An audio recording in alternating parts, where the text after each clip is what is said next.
What a night it was. Coming up here on Training Camp Weekly, the Vikings' first night practice at TCO Stadium featured football and a whole lot of fun. We'll also be breaking down one of the most explosive wide receiver rooms in the league. What's the pecking order behind the league's best Justin Jefferson? Plus, we'll take an early look at the preseason games later this month. Welcome inside TCO Studios. I'm Tatum Everett alongside Vikings analyst and former NFL receiver Ron Johnson.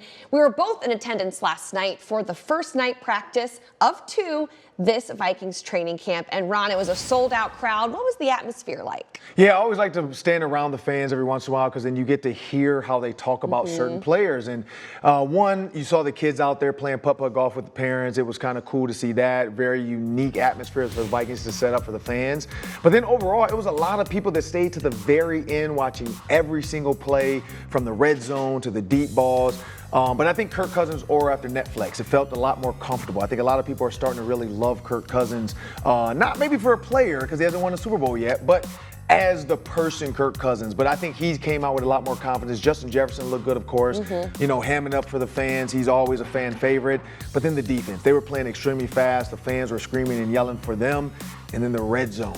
Everybody had something to do, and I think that's the key. Offense and defensively, they're flying around, so there's less thinking and there's more playing. And I think from an offensive standpoint, that's just being another year within this offense and not learning. And I heard Justin Jefferson bring that up. And so the fans, I mean, it was every moment the fans were kind of dialed in. So this feels like a year where the fans are excited for football to be back. And I think that's it. People are just excited for football to be back. They were excited just to see guys hitting pads and things like that. And so on that note, let's check out those sights and sounds.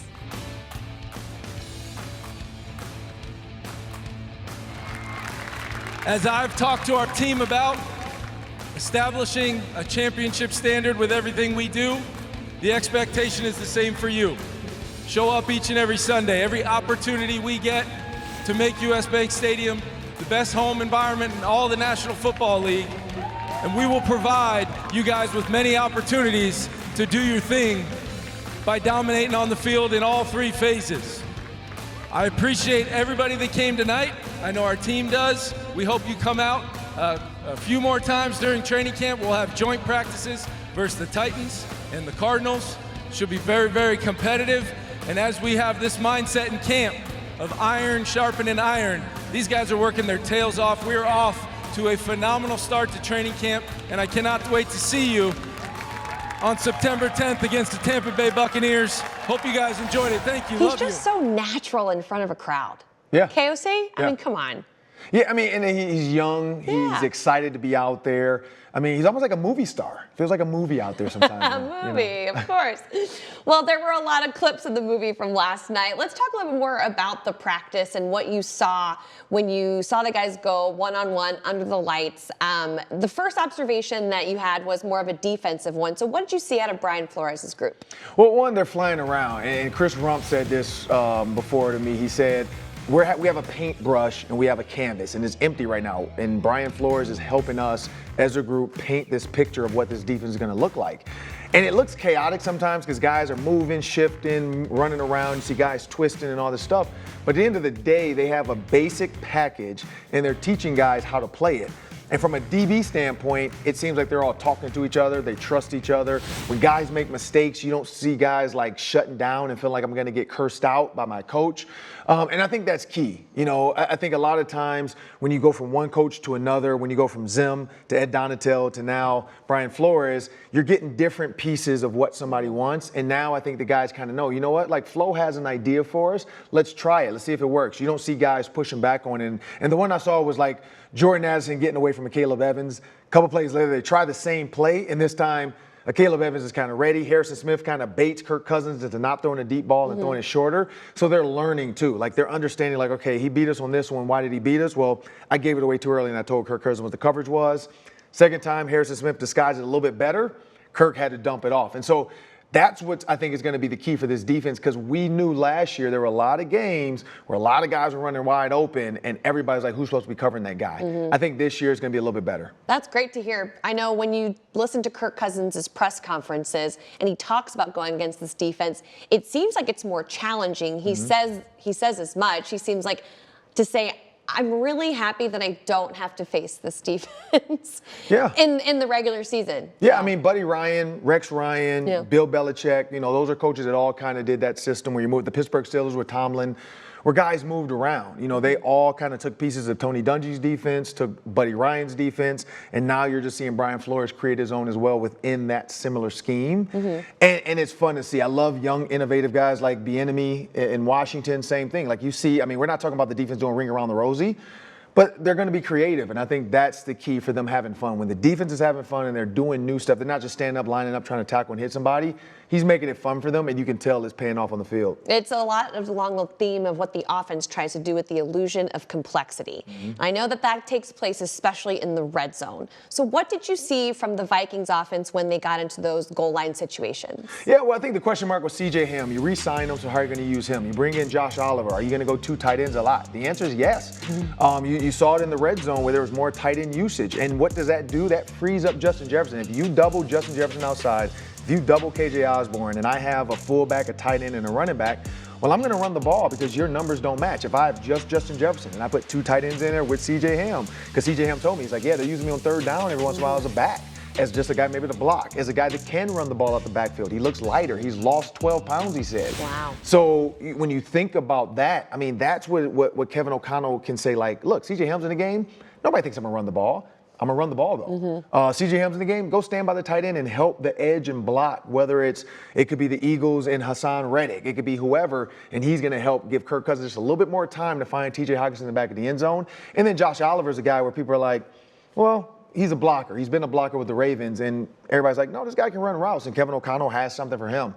So it was kind of cool to see all the different pieces of the way the red zone offense can look.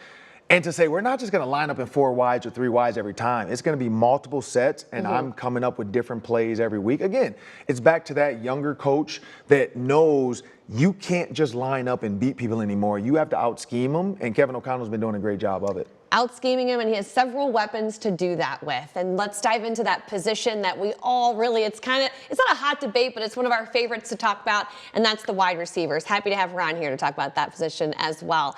Now, when you look at this depth chart here, which you can now find at Vikings.com, the starters, you've got Justin Jefferson, KJ Osborne in there for experience, a potential starter in Jordan Addison. You could also see all 3 of them on the field at the same time.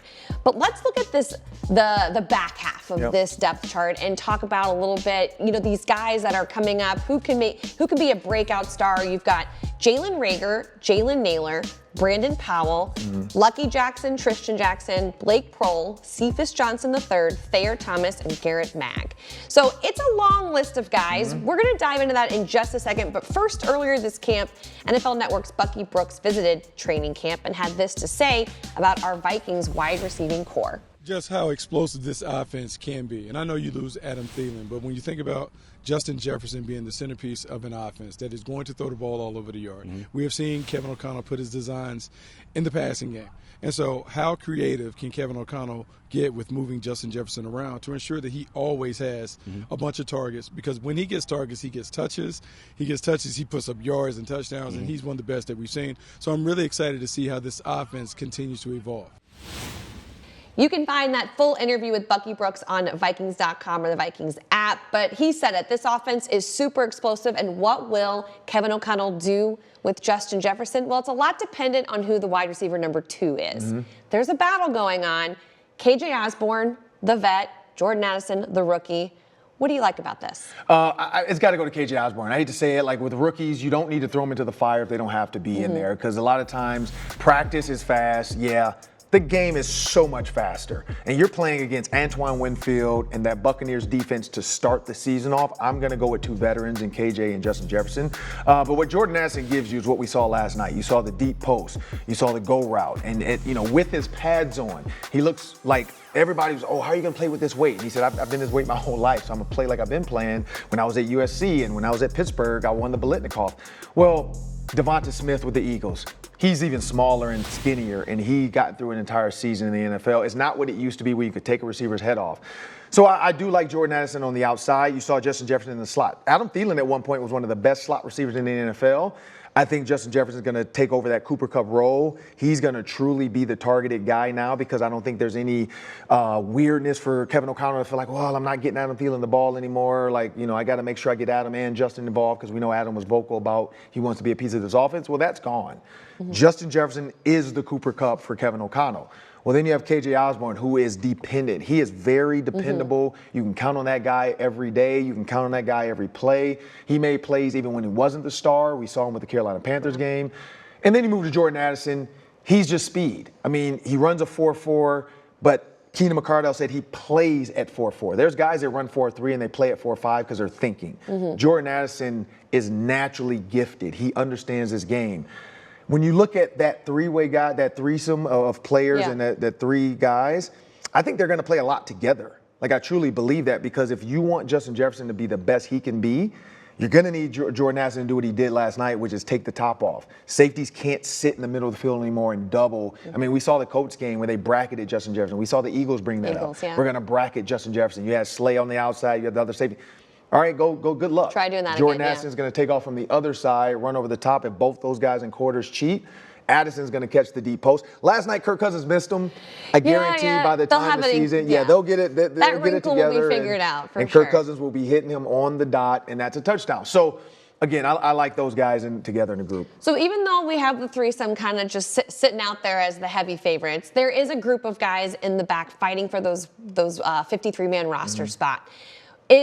What name to you on that depth chart could be a potential breakout? Well, Brandon Powell, coming from the Rams, knows this offense.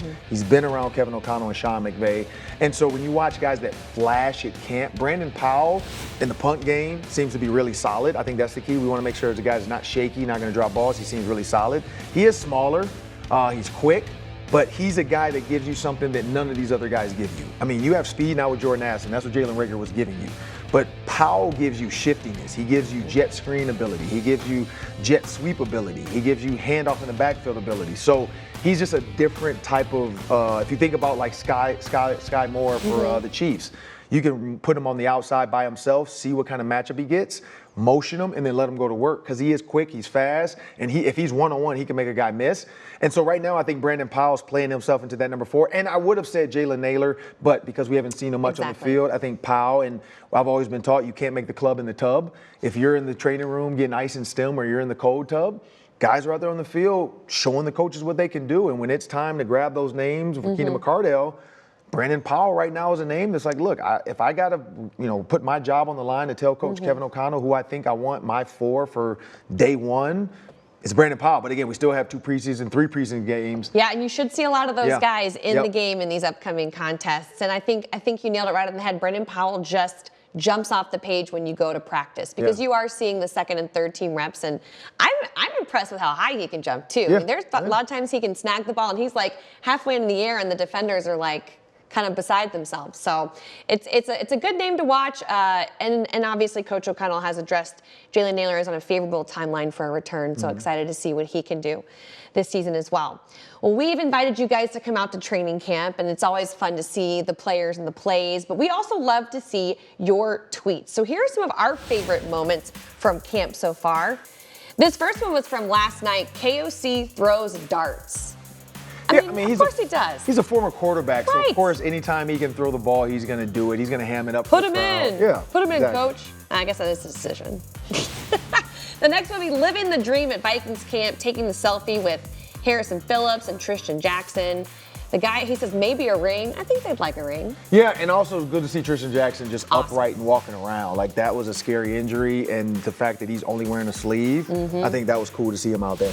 This last one, this is a cool moment as a kid when you can catch some gloves from some of your favorite players. They say, though, it might be a few years until he grows into the triple XL size glove. So that's the offensive lineman. That has to be offensive lineman. Yeah, I mean, that's that was one thing. The Nike gloves, they give all the players a ton in the equipment room. So yeah, during training camp, those things break. They're super sweaty. So why would you want to catch that? Because kids, that's a memory. Just kidding. You get Justin Jefferson to sign it. You say these are Justin Jeffersons, even though they're probably Harrison Phillips or somebody's. But yeah, like it's a cool moment for kids. I know we saw the kids also getting footballs last night. Yeah, that was really neat. And that was really cool to see. Also, some of these grown men need to let the kids take the footballs. I saw a lot of men jumping over kids taking the football. So next night practice, men, let the kids have the footballs. Come on, man. It's one of those come on, man moments. Come on, man, yeah. We'd also like to feature your tweets next time. Use the hashtag VikingsCamp for your pictures and videos that may end up on the next edition of Training Camp Weekly. Now, in order to create those moments, you're going to need to attend training camp. So here's a look at the full schedule. We're really looking forward to that Tuesday night practice yet again. Joint practices in a couple of weeks, so you can get your tickets at Vikings.com/training camp. And how about this, Ron? You don't have to go another week without a football game. Isn't that wonderful? It's crazy. We've got the preseason coming up. The Vikings travel to Seattle next week before hosting the Titans and Cardinals at US Bank Stadium respectively. What are you excited to see, knowing that we're not really going to see too many of the starting rotation in these games? You don't need to see the starters. I mean, when you talk about the offense, I want to see this Jaron Hall quarterback situation, because last night we saw him break away on a run and he looked really smooth, but we know his guys can't hit him. The other team can hit him. So I want to see, because he did it at BYU, I want to see how much they utilize him and what can he do with his legs. Because not to say he's a Russell Wilson, but he does have that stature. Also, again, Brandon Powell. I want to see Brandon Powell and these receivers. Jalen Reagor, I mean, again, he can have a redemption year maybe and really kill it. I mean, he does have a guaranteed contract, so maybe they keep him. But I'd love to see what Jalen Reagor and Brandon Powell do in these preseason games. Yeah, I cannot agree with you more about Jaron Hall. There's so much promise there. We always joke around the Tom Brady pick being like the late quarterback in the draft, seeing what they can do. But his skill set's so different from both Kirk and Nick Mullins that I think the way that this offensive minds of Kevin O'Connell and Wes Phillips, seeing how they utilize him, I'm really excited to see that as well. Yeah. Not too far away. There's a Brock Purdy somewhere out there. Well, we'll preview the Seahawks game a little bit more next week in Training Camp Weekly for episode 2. For now, thank you so much for watching. Thank you to Ron Johnson for joining us, and we hope to see you guys out at Vikings Training Camp soon.